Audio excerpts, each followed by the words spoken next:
Ben mahcup sevdamız için değil, yıllar sonra tesadüf karşılaştığımızda iki yabancı bile olamadığımızı ağladım. Hiç kimsenin dizlerine dayamadım başımı ve gözlerinin rengi için de ağlamadım. Ben yalnızca senin için ağladım sevgilim.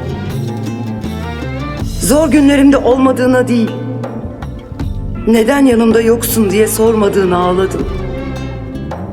Ne haldeyim diye meraklanmadığına değil, öykümüze sahip çıkmadığına ağladım.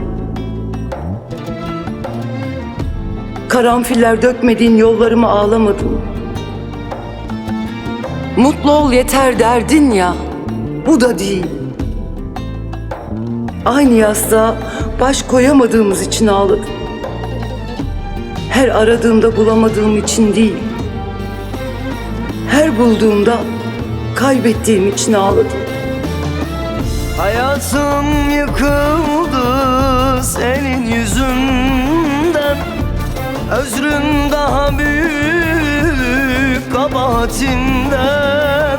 Korkmuyorum senin tehditlerinden, elinden geleni ardına koyma.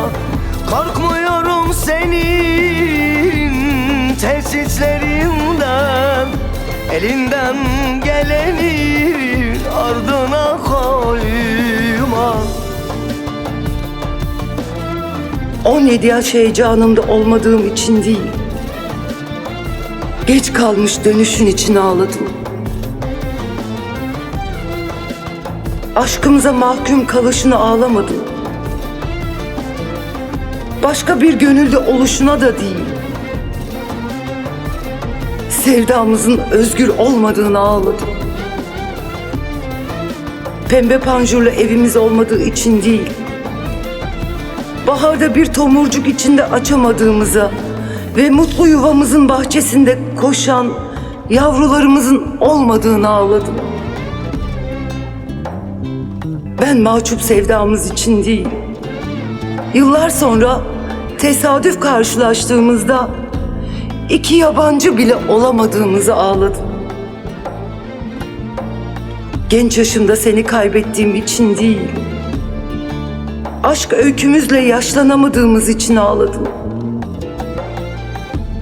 Sev de nasıl seversen sev değişine değil.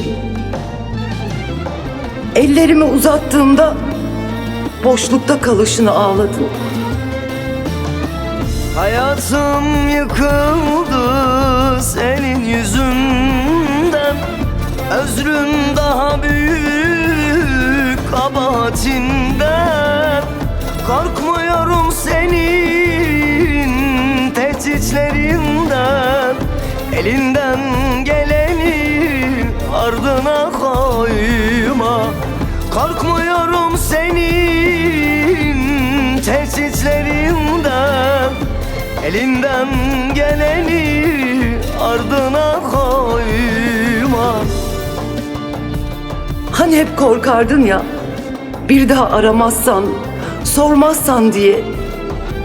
Şimdi aramıyorum, sormuyorum ve sevdiğim bunların hiçbiri için de ağlamıyorum.